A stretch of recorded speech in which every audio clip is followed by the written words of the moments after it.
people are inside. I'm quite surprised that you are all here, and I will tell you some pain what I have. The stony road of the migration of Windows 10. So some months ago I seen this tweet. It's funny, I think. I think Windows 10 is not so bad, but on VDIs it's maybe a punishment. So I'm first time presenting here on E2E. I'm first time presenting for a 30-minute in English, so a little bit nervous, but it's Sunday morning and yeah, it's okay.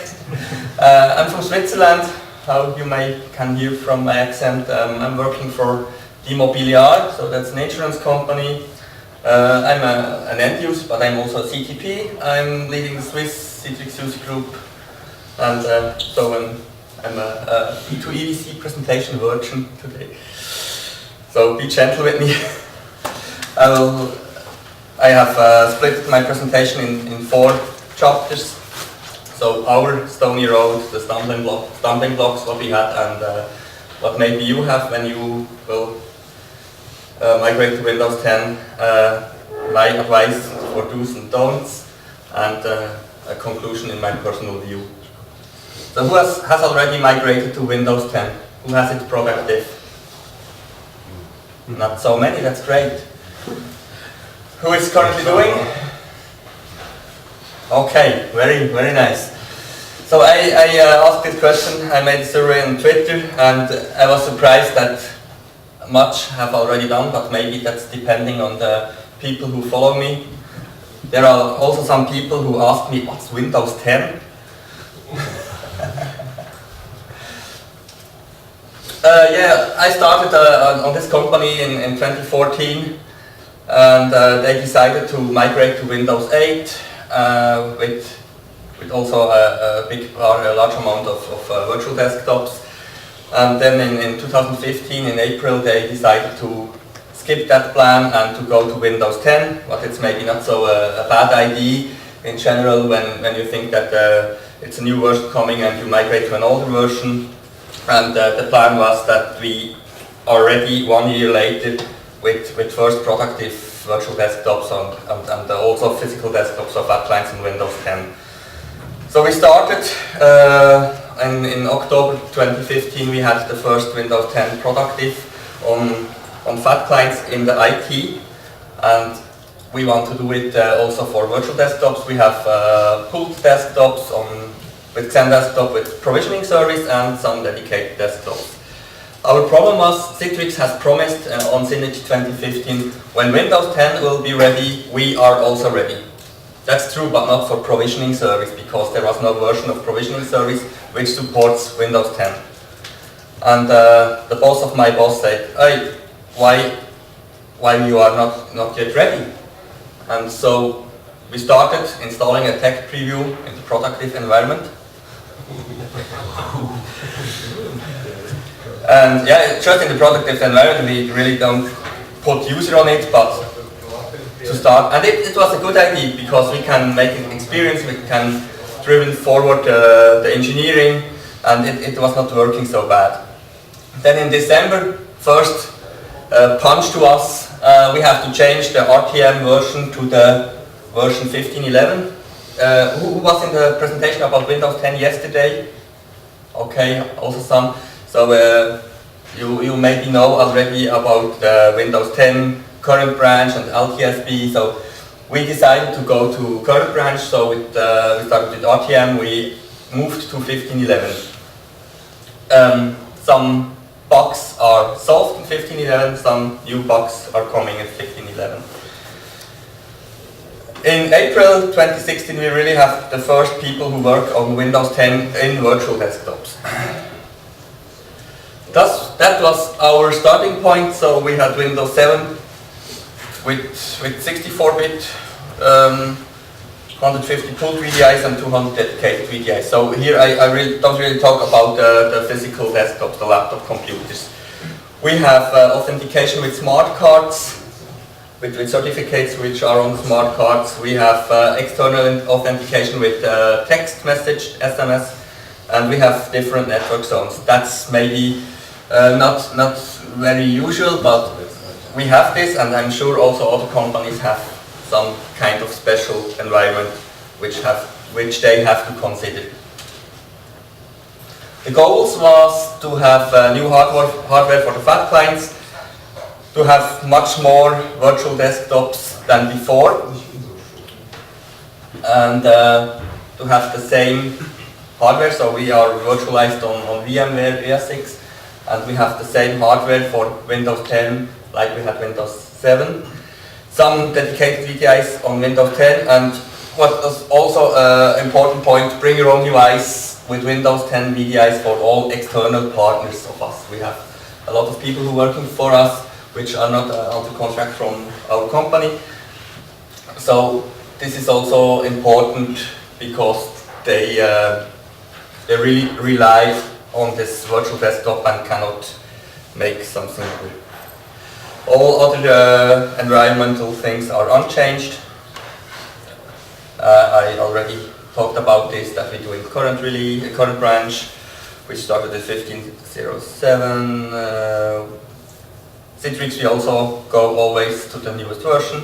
So we are currently on 7.11. We don't use modern apps. We have no business need, and I will not talk about that. So we just take it out and it's okay. Now we have 200 pooled VDIs with provisioning service, we have 350 dedicated VDIs, and we have 11 VDIs on Windows 7 still. Only 11. So what was existing when we started? Dan Feller has a blog with a guideline what you should have to do, and it's okay, but somewhere he also say that you have to disable the Windows search, also the tool, the VMware optimization tool what yesterday was presented in the other Windows 10 session. Turn off the Windows search is maybe not a good idea. Then, so we really started on with too less of information, and what we faced, what our stumbling blocks was. So first, I already mentioned Citrix provisioning service was not yet ready when we started. That's now it's solved. It's okay. Roaming profiles with Windows 10. I just have one word for it. It's a nightmare. So we solved that, or we implemented our solution with UPM, User Profile Manager, with the information what's on the blog from Carl Stallwood. It's working. You exclude some stuff, and it's already better. When you make Windows 10, be aware Windows 10 in version 15.11 have profile version 5, and the current 16.07 Redstone has version 6. So if you make UPM, and maybe we are still on 15.11, we had not yet the chance to look on that, but maybe this will be a stumbling block in future. Really the website where is a lot of information about profiles, about best practice from Windows 10. It was already mentioned yesterday in another Windows 10 session. It's from James Rankin. If you do Windows 10, it's a mandatory block.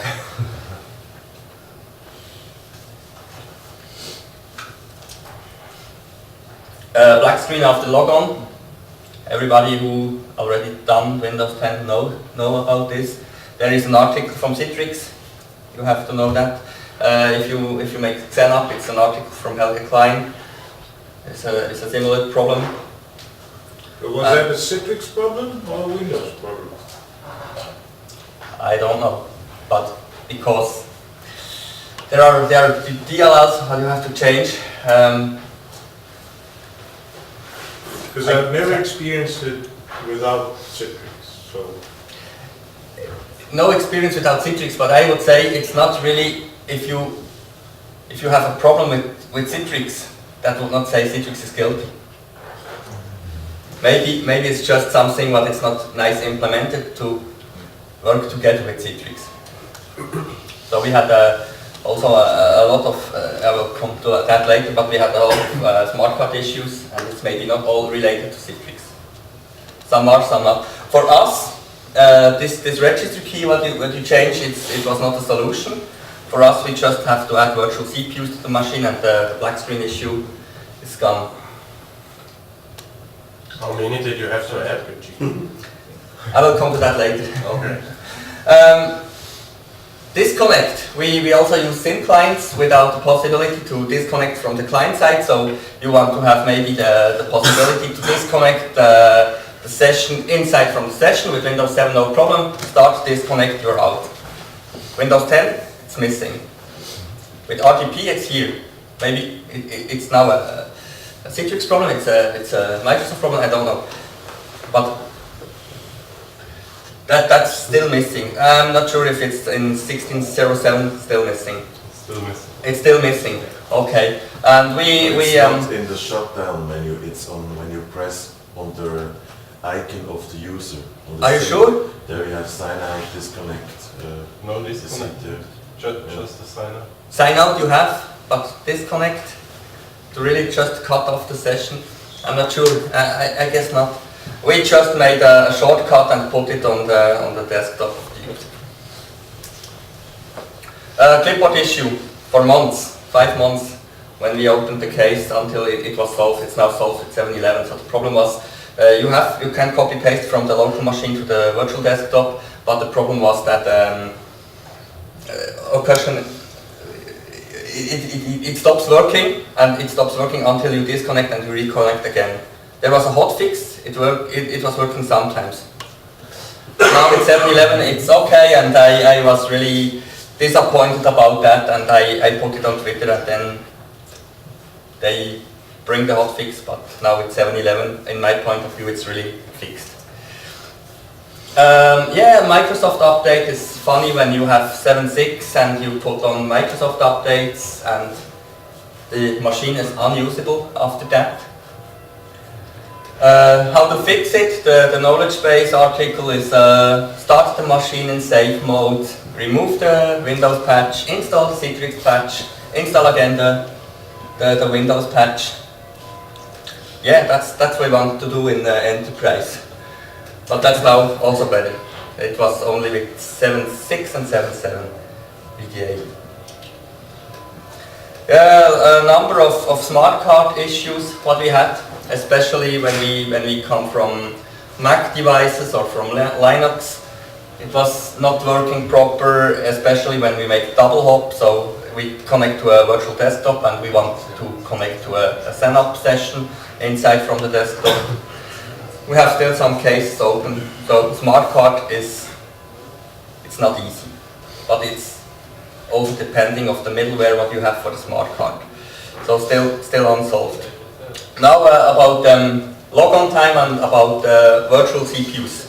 So just when we started, we began with the same virtual hardware. I talk here just about PBS stream. The same virtual hardware like we had for Windows 7, and we put in Windows 10. We streamed to it Windows 10. So with Windows 7, these are also not really nice logon times, but we have maybe not the newest hardware and we have maybe other problems, but that's the reality. All say, we have all new, and maybe for some customer that's the reality. You don't have the newest hardware, the newest storage and so on. So we had with Windows 7, we had 1 minute logon time. It's long, it's not a nice user experience, but they live with that. With Windows 10, 2.5 minutes. They really complain. I don't know why. No, of course, it's not usable with 2.5 minutes. And we saw that the CPU load is going heavily up during the startup. So we tried just to add 2 CPUs. We changed from 2 to 4, and we added also 4 gigs of RAM. Also new Citrix version, registry hacks. For example, this what I mentioned before in the Citrix knowledge base article. And now logon time is down to 90 seconds. So, yeah. So you added 4 gigabytes of RAM to a total of what? We had 4 and now we have a total of 8. For each Wow. VDI. Yeah, And 4 CPU. and 4 CPU. But just for streamed. For the dedicated VDIs, which are classical installed, that's still on the same virtual hardware like we had before. It was not a problem. Maybe that's an interesting picture. I cannot tell something deep about that because I found out this last week when I played with Uber Agent, and I have a look on the logon performance. This is very interesting. So we have here Windows 7, we have Windows 10 with 2 virtual CPUs. So there are in this point we have 800 meg of RAM what we use, and with 4 CPUs we have only 500. We have also much more processes running. That's the same machine. Really, I just shut down, add CPU, start it again, and I have better results, and I see there is much more going on with less CPU. So it looks like there is some maybe kind of deadlock. I didn't have the chance to go deep inside to that.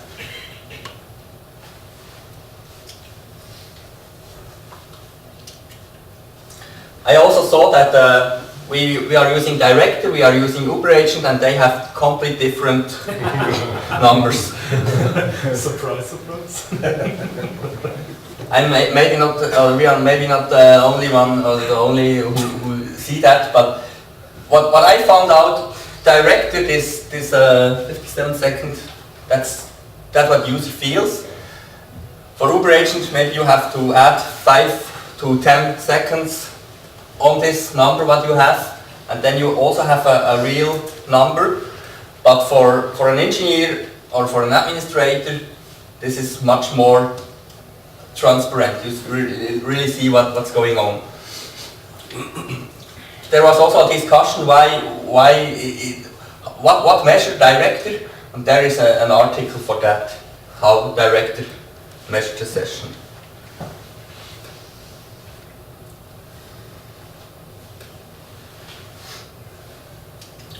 What you also can see in Director, we had pooled VDIs with very long logon time, and here we added to all our pooled VDIs the CPUs.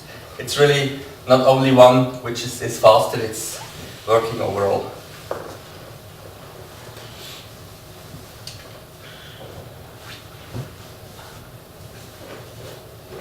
Yeah, I already mentioned that when you change the Windows version, some things are working better and some things are getting better. We have now still some VDIs on 7.6 because they have thin clients, and how they work is better with 7.6, and all other we have on 7.11.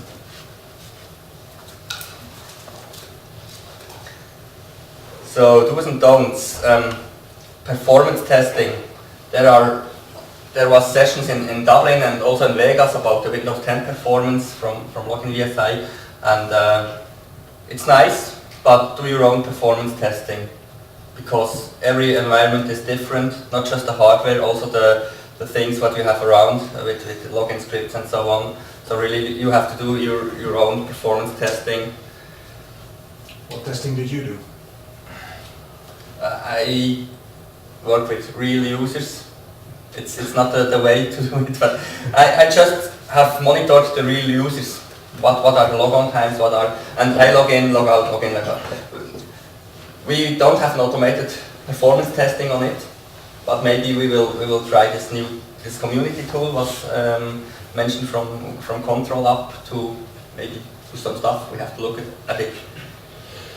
Because it always changes when you make a current branch. It makes sense that you have something automated. So we also have to look for an automated thing to redo the test every time when you change something on it. Then yeah, you have to really think about what it's right for you. It's CB, it's CR, or it's Alt-TSB, Alt-TSR. For us, with Windows 10, Windows 10 is still in a phase. In my point of view, it's not yet in a status when you can say, okay, I go RTM or I go Alt-TSB, and I leave it how it is. It's still some stuff is missing what you really need. So in my point of view, currently CB or CBB is really the only one thing what you can do. What was also a problem with our customers, we have this external which are working with bring your own device. They are not using the current Citrix receiver and they complain about bad experience. So make sure that you have people, users who use the current Citrix receiver, especially when you have Mac users. The receiver made big steps forwards in the last 2 versions. I already said, don't disable Windows search. Maybe configure it right that it search that what you want that it search. If you have the choice, mostly you don't have, but if you have the choice to use Smartcards or not, don't do it. And you said also you use virtual smart cards. Yeah. And you have the 2 mixed. Yeah. Physical smart The cards idea and is virtual. just to go to virtual smart cards, but we have administrators who have 2 users, so an administrator user and a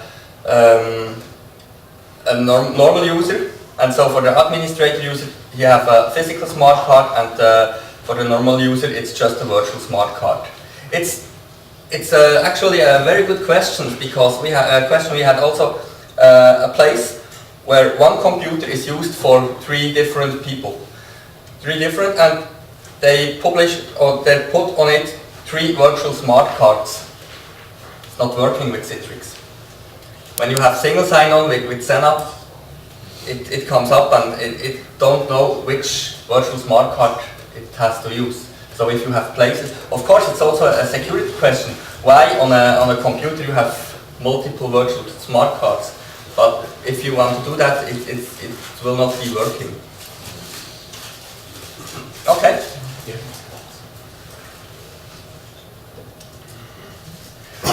Yeah, what exists today, it was just before the blog of Dan Feller. Now it's also a lot of stuff in the internet what you can find. I always say James Ranking, that's the old site, but the old address, but it will be redirected to the new address. That's really what you need to look at it. Also Dan Feller's blog and the presentation, what it was in Vegas, I'm sure. I think also in Dublin with VDI like a Pro. It's okay, but do your own performance testing. And known issues with Windows 10 1607. It's an article from Citrix which exists. You have to look on that when you do that.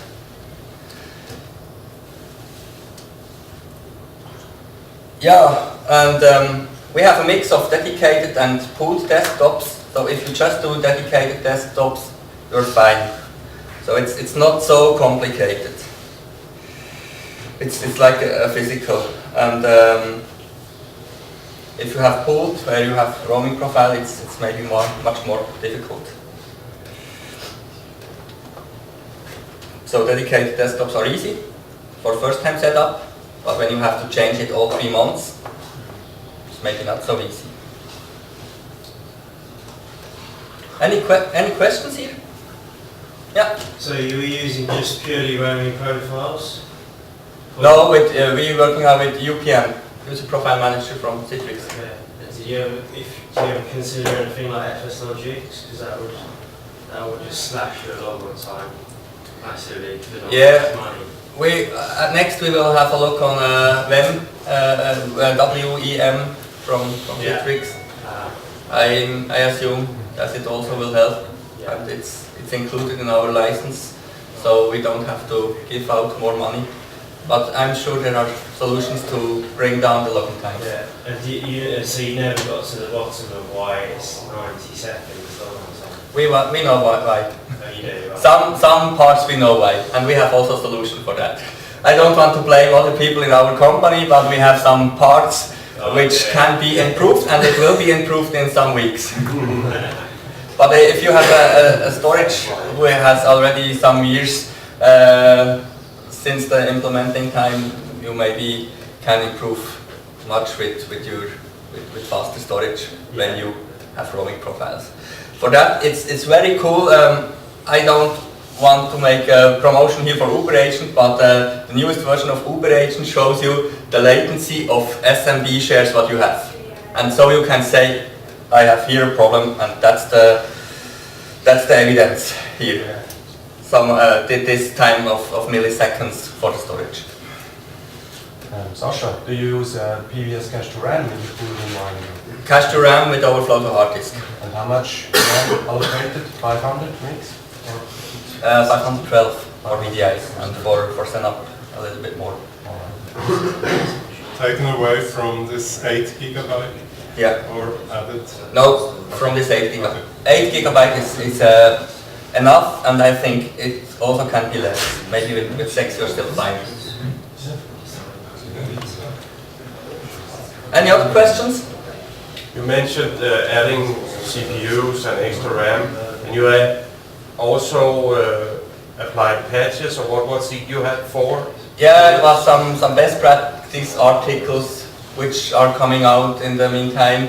So I didn't document that so well, but we added some hacks that it will go faster, and we always changed to the newer VDA, the Citrix VDA, and that helps much in my point of view. It's also more streamlined to install, so 7.11 is much more faster than the old version.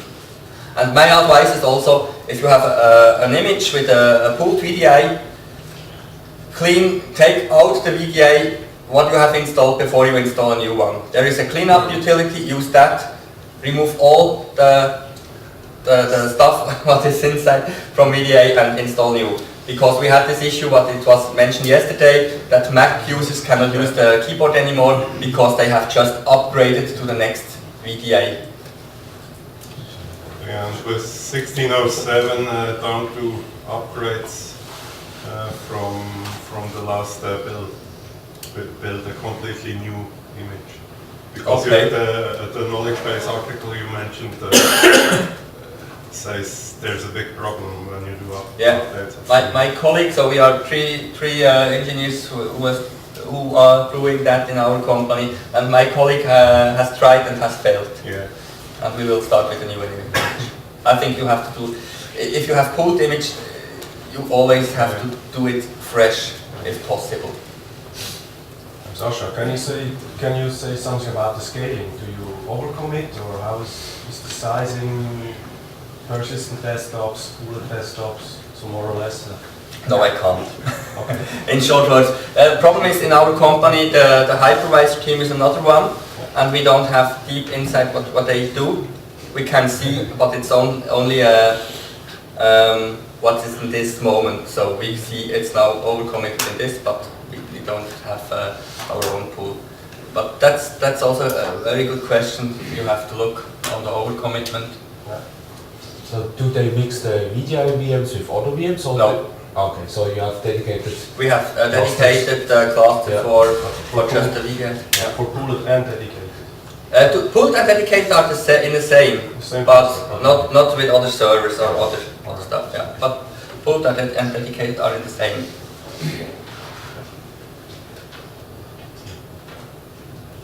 Other questions? Okay, thank you for listening.